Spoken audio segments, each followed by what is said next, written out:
All right, welcome to The Explainer.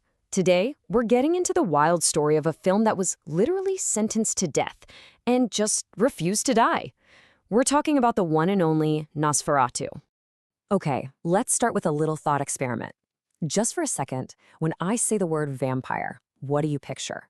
I'm guessing it's probably someone suave, maybe a little tragic, rocking a cape, right? Well, believe it or not, that whole image, it had to start somewhere. And where it started was anything but romantic.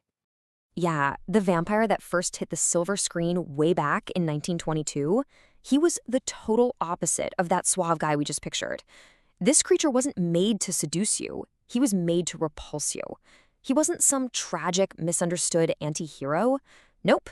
He was basically a walking plague, this gaunt, rat-like thing that crawled straight out of a nightmare. So, let's get a closer look at this original monster, Count Orlok. This is the guy designed not to seduce, but to utterly repel. You really have to focus on the performance here. The actor, a guy named Max Schreck, he didn't just play a monster, he became one. I mean, look at him.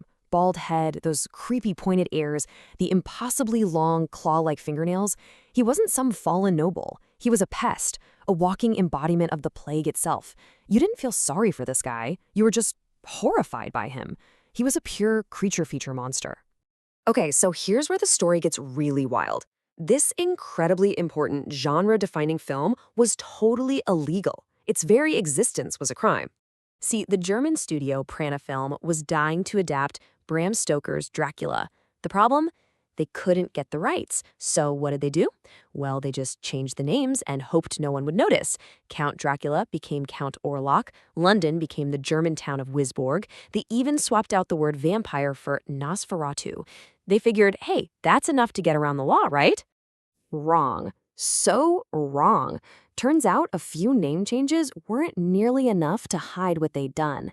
And this set the stage for a legal showdown that almost erased the film from history completely. This leads us to the lawsuit, the one that nearly erased a masterpiece and literally sentenced it to be destroyed. You see, Bram Stoker's widow Florence, she eventually caught wind of this unauthorized movie, and she was not happy. She sued for copyright infringement, and guess what? She won. The court's decision was absolute, just brutal. It was a death sentence for the film. The order was that every single copy, every negative, every print of Nosferatu had to be hunted down and burned. And by 1925, that's exactly what happened.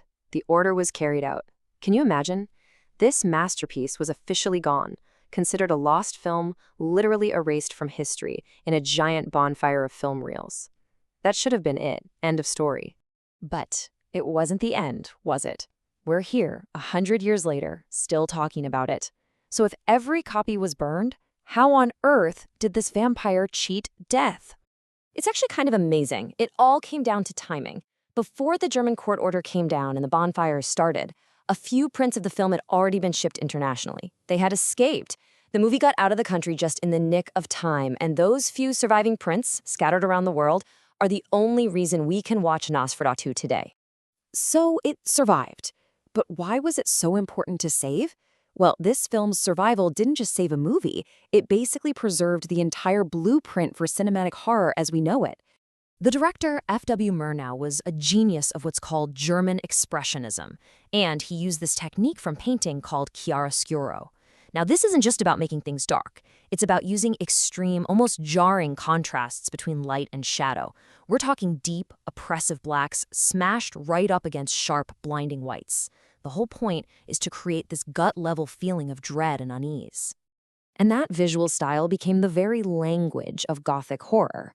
Think about it. Nosferatu doesn't have jump scares. The fear comes from the atmosphere. Murnau basically turns shadows into their own characters in the movie.